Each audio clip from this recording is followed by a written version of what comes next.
expositores. Vamos a pasar a la siguiente presentación con la ponencia Explorando el microbioma del yuyo de la diversidad de la biotecnología.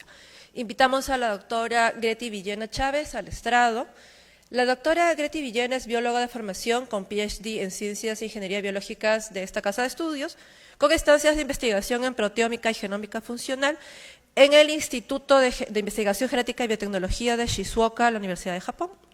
Es directora actualmente del Laboratorio de Micología y Biotecnología LMB de la Facultad de Ciencias y profesora principal en el Departamento de Biología, y es investigadora RENACIT nivel 2. Doctora Villena, por favor, adelante. Tiene usted 15 minutos, por favor. Gracias.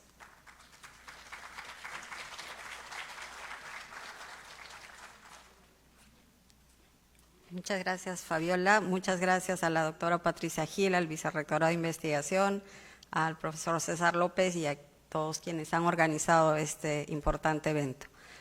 Voy a tratar de ser breve en mostrarles algunos resultados de un proyecto de Prociencia que venimos ejecutando respecto a la exploración del microbioma de algas y de acuerdo a la especialidad que manejamos, siempre llevándolo hacia una visión biotecnológica. En el caso de las macroalgas, son recursos bastante importantes a nivel mundial, se utilizan principalmente como alimentos, pero también a medida que avanza este nuevo modelo de bioeconomía, se está utilizando como materia prima para diversos otros productos. Entonces es un mercado interesante que muestra una tendencia creciente con proyecciones muy interesantes hacia el año 2030. Como país diverso, en diversos recursos marinos, somos parte de esta oferta, digamos, al mercado.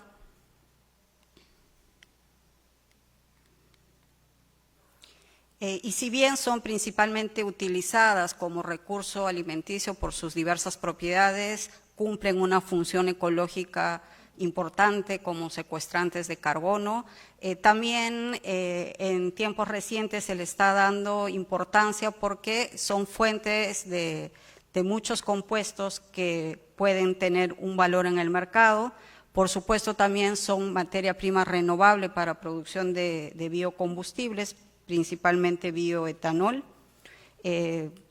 Los principales grupos de algas que se comercializan y se consumen son las algas pardas, las verdes y las rojas. Y entre las aplicaciones está también el hecho de que estas algas, no solamente por sí mismas, sino como ecosistema para diversas comunidades microbianas, pueden tener algunas capacidades como, por ejemplo, antimicrobianas, antioxidantes, y algunos otros compuestos o metabolitos que pueden servir a sectores como el sector salud, cosméticos, etc. En el caso de estas algas, dada el nivel de explotación, en muchos países, incluyendo el nuestro, el modelo de explotación es producción es principalmente lineal, o sea, se extrae el recurso, pero también ya se están dando iniciativas para hacer el cultivo controlado de estas algas. La manera como se cultivan es básicamente en la misma zona de mar, utilizando diferentes modelos, con el uso de cuerdas o de redes a los cuales se va a adherir las propágulos para dar lugar a los individuos adultos. Entonces ya hay conocimiento respecto al mercado, hay conocimiento respecto a los usos potenciales biotecnológicos y hay también ya conocimiento tecnológico respecto a su cultivo controlado.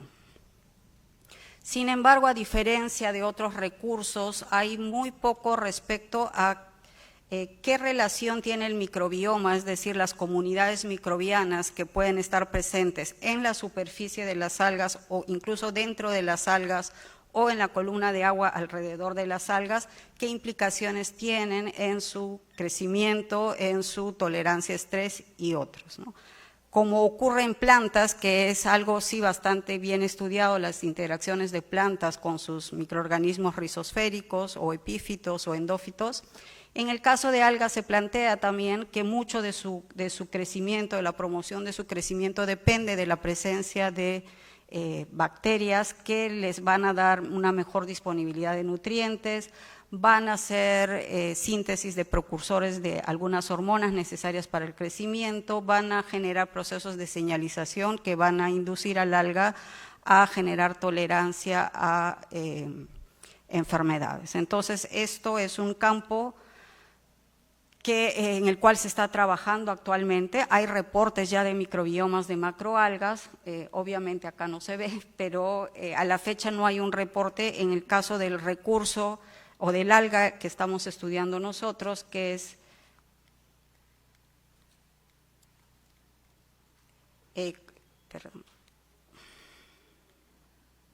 Chondrocalathus camisoi, también conocida como yuyo, es un alga bastante conocida en el país, tiene una importancia gastronómica, cultural, ecológica, por supuesto, se utiliza principalmente para consumo humano directo, pero también se exporta como materia prima para extracción de carragenano, que es un polímero que, como hemos visto, puede tener muchas aplicaciones para biomateriales, como compuestos bioactivos, muchos polisacáridos de algas sulfatados, como es el carragenano, tienen también propiedades inmunoestimulantes.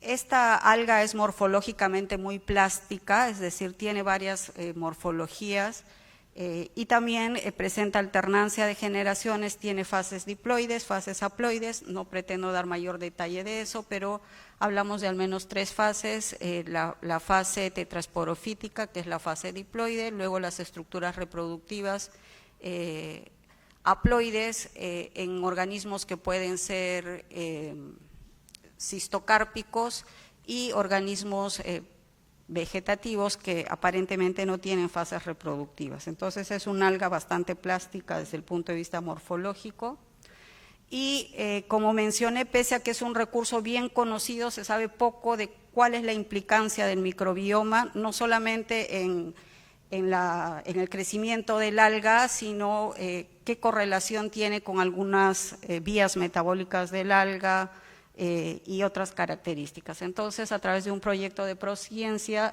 decidimos hacer una línea de base para ver qué microbiomas están asociados al yuyo, utilizando secuenciamiento de próxima generación. Para eso escogimos 3 localidades de la costa peruana y hemos hecho un muestreo por localidades, por estaciones, es decir, estamos abarcando las 4 estaciones, y un muestreo dependiendo de las fases reproductivas que había mostrado anteriormente. Con eso buscamos también hacer, como mencioné, una correlación con algunas características importantes, por ejemplo, qué tanto tiene que ver esto con este comportamiento de biofouling, que es un problema para los sistemas de cultivo, la adhesión de diversos organismos en estos sistemas de balsas o de sogas. Qué tanta correlación tiene con su capacidad productiva y también con la acumulación de carragenano. Y por supuesto, colectar a nivel de campo todos los otros posibles parámetros que pueden tener alguna implicancia. Entonces se trabajó en las localidades de Bayóvar, en Piura, en Pisco y en Arequipa.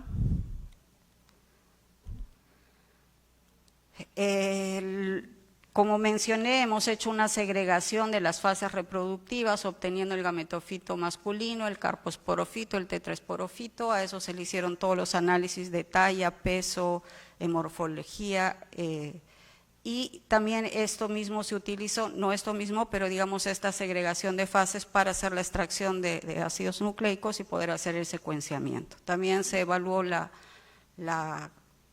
cantidad y calidad de carragenano, kappa y lambda.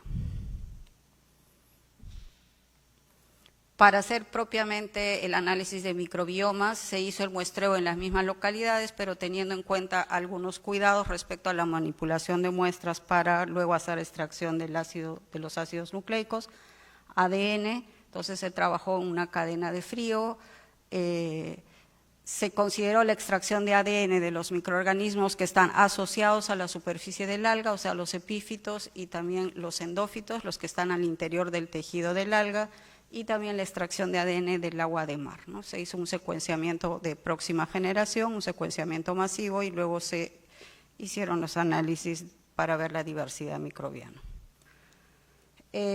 También como parte de este proceso nos interesaba saber qué tan cultivables son los microorganismos presentes, por lo menos los más comunes. Entonces hicimos una tarea de poder aislar bacterias, haciendo diluciones seriadas directamente del alga, colocando las piezas sobre el medio nutritivo o haciendo un raspado de superficie.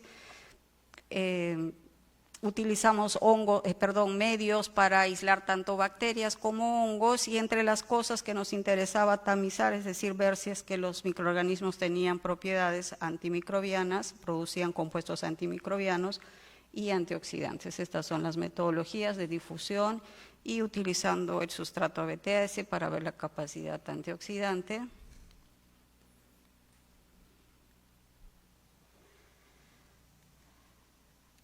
Entonces, como ya había mencionado, la plasticidad es alta y se puede ver que las fases son muy diversas, es decir, no predomina una fase en una determinada localidad, son variables respecto a las estaciones y a la ubicación propiamente. Entonces tenemos acá, por ejemplo, tetrasporofito de la misma localidad en otoño es predominante, pero en primavera es menor, y así en el caso de las tres localidades. En términos de talla, de tamaños, también son diferentes entre las tres localidades. Aquí los promedios, Igual en el caso de los pesos, o sea, todo es muy variable. En el caso del contenido de carragenano, también va a depender de la localidad y de la estación. Estoy mostrando resultados solamente de algunas localidades aquí, de algunas estaciones. Pero se puede ver que el contenido de carragenano varía respecto a la estación. Aquí, por ejemplo, el kappa carragenano va a acumularse más en invierno y en esta fase carposporofítica, mientras que el lambda carragenano en esta fase tetrasporofítica y en otoño.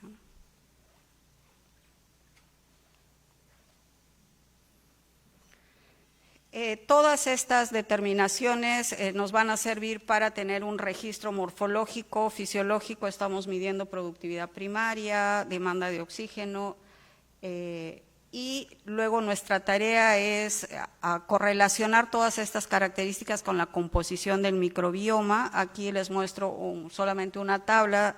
Hemos analizado al menos unas 300 muestras, es decir, 300 secuenciamientos para ver cómo es la composición del microbioma. Hemos empezado con secuencias exclusivas para bacterias, amplificando o secuenciando una porción del gen 16S.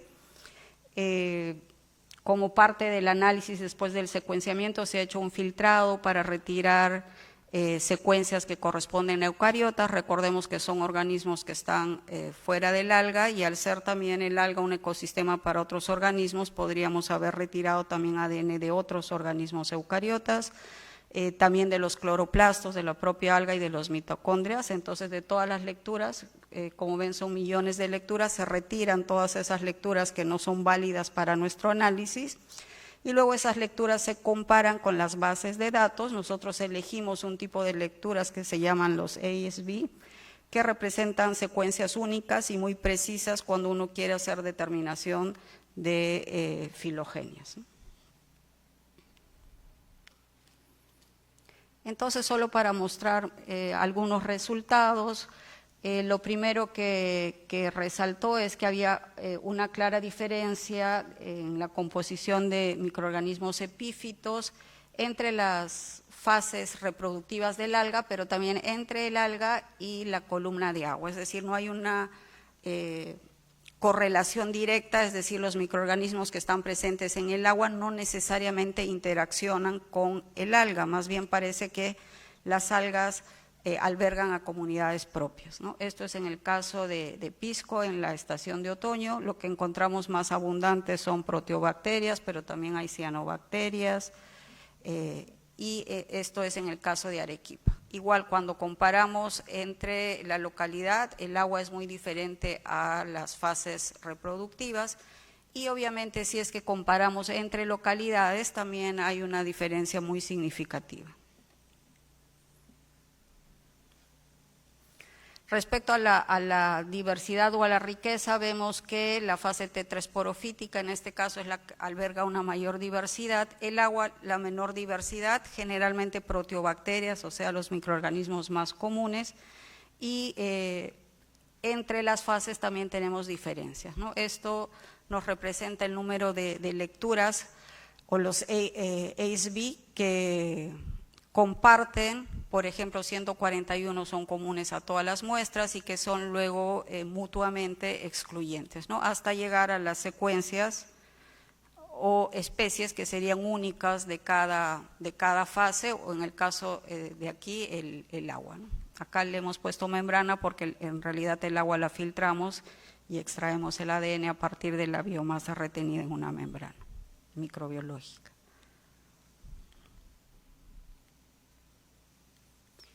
Lo mismo ocurre en el caso de Arequipa. En Arequipa no hay tanta diferencia respecto a las muestras, pero sí respecto a la columna de agua de algunas de las muestras, ¿no?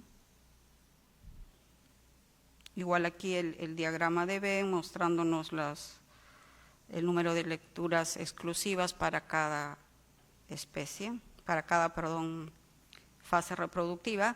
Y luego, en un intento de hacer correlaciones respecto a la propia diversidad, que tantas interacciones hay, se hizo un análisis de coocurrencias que nos van a decir en qué medida hay interacciones positivas o negativas en las comunidades microbianas. Esto es a partir de los datos de Arequipa en otoño. Entonces aquí detectamos claramente 5 módulos o clústeres que nos están indicando o que representa en alguna medida una comunidad estable. Cuanto mayor número de módulos podamos detectar con este análisis, nos indica una mayor estabilidad de las comunidades. Entonces, podrían ser comunidades autóctonas, es decir, exclusivas de ese ecosistema, en este caso la superficie del alga, ¿no? En esa localidad. Y luego también detectamos algunas interacciones negativas. De todos los grupos había uno que estaba presente en el agua, y al enfrentarla con las comunidades del alga vemos que había una correlación negativa, ¿no? Y corresponde, de acuerdo a la identificación del ASB, a una pseudoalteromona, que es bastante común en agua, ¿no?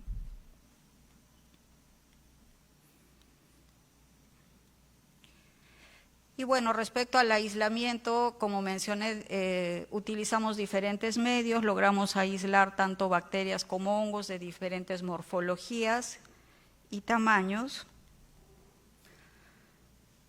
Esto nos muestra la forma como cultivamos, acá directamente colocando un trozo de alga en un matraz y haciendo un enriquecimiento previo, y acá directamente de los trozos de algas logramos hacer diversos aislamientos de hongos, y esto nos muestra una prueba de actividad antimicrobiana. Esto es un control, o sea, un antibiótico puro, y estos son los aislados, ¿no? Por ejemplo, acá hay un algo significativo, aquí también.